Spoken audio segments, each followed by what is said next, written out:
Hello বন্ধুরা, কেমন আছেন? আজ আমি একটু বাহিরের দিকে আসছিলাম। ঠান্ডাটা অনেকটা কম,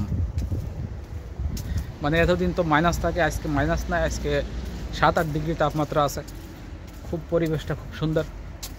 হ্যাঁ, না বাহিরে আসছিলাম শহরের ভিতরে।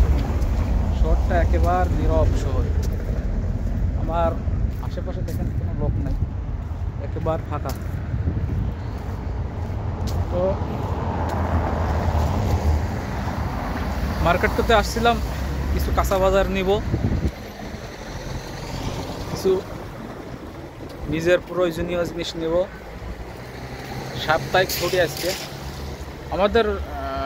ইউরোপের সিস্টেমটা এরকমের যে ইউরোপে সপ্তাহে 2 দিন বন্ধ থাকে, শনি রবি।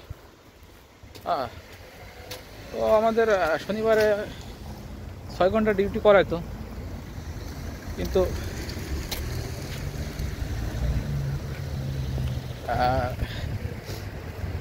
আজকে ডিউটিটা করাই নাই।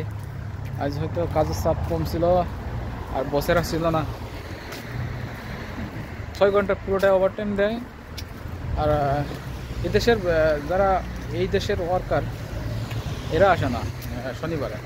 শুধু একমাত্র আসে আমাদের মতো বিদেশি যারা থাকে, ওরাই আমাদের সাথে একই সাথে ডিউটি করে। যেমন আমরা আছি, আমাদের এখানে ইউক্রেনের লোক, রাশিয়া কিছু লোক আছে, ফিলিপাইন আছে, তো আছে ইন্দোনেশিয়ান।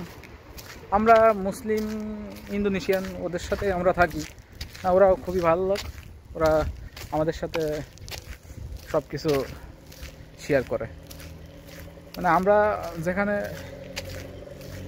আমাদের যে ডোমেটারি, ওদের আর আমাদের একসাথে রাখছে। আমরা বাঙালি আছি এখানে, আমাদের এখানে ডোমেটারিতে 4 জন।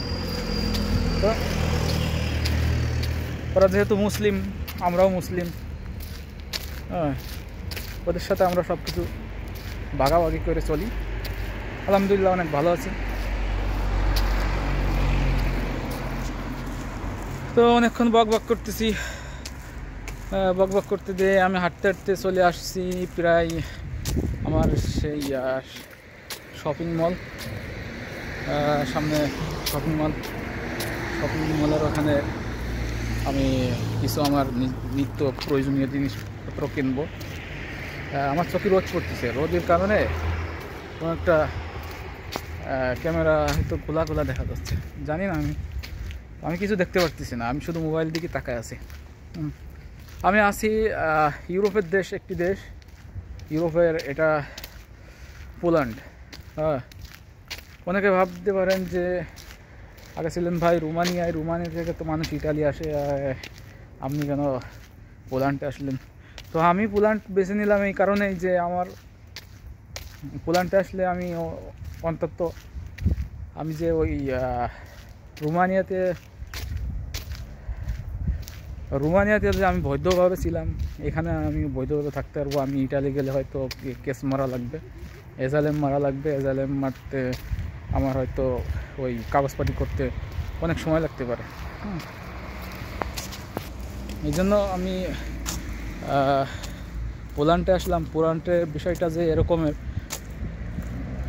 পোল্যান্ডে রোমানিয়ার যে টিআরসি কার্ড আছে, যেটা ওইটাই কনভার্ট করে আমি পোল্যান্ডে থাকতে পারবো। তো আমি এই জায়গায় বৈধভাবে আছি, আমার কোনো প্যারা নেই, সমস্যা নেই। কোম্পানি ভালো, মাস শেষে 1-1.5 লাখ টাকা দেশে পাঠাতে পারি। আলহামদুলিল্লাহ, খাইয়ে পরে সব কিছু মিলে আমি অনেক সুখী আছি, আলহামদুলিল্লাহ। তো আমরা রোমানিয়াতে ছিলাম প্রায় 300 লোকের ভিতরে হয়তো এখন আছে ওইখানে কমসে কম 100-150 লোক, আর সবই এদিক ওদিক চলে গেছে। তো আমাদের যে কোম্পানি ছিল, কোম্পানিটা আসলে ভালো ছিল। কোম্পানিটা চলতো যাদের আন্ডারে, বাঙালি ম্যানেজমেন্ট, ওরাই অনেকটা খারাপ। ওদের কারণে কেউ টিকতে পারে না, আমরাও চলে আসছি। আমি তো যাই হোক, সবাই তো আর একরকমের হয় না। বাঙালি বলে কথা, বাঙালিরা আসলে যে জায়গায় যায় সেই জায়গায় শুধু খাবো খাবো করে। হ্যাঁ, ওদের তো আসলে নীতিটা এরকমের। আলহামদুলিল্লাহ এখানে অনেক ভালো আছি, এখানে বাঙালি কম, অন্য অন্য দেশের সাথে মিশে আছি, অন্য অন্য দেশের সাথে চলতে ফিরতে পারি, অনেকটা ভালো আছি আলহামদুলিল্লাহ। দোয়া করবেন, সবাই ভালো থাকবেন, সুস্থ থাকবেন, সবার জন্য শুভকামনা। আর যারা ইউরোপে আসবেন, যদি ইউরোপের কোনো আপডেট খবর জানতে চান অবশ্যই আমার ভিডিওতে কমেন্ট করবেন। ভালো থাকবেন, আল্লাহ হাফেজ।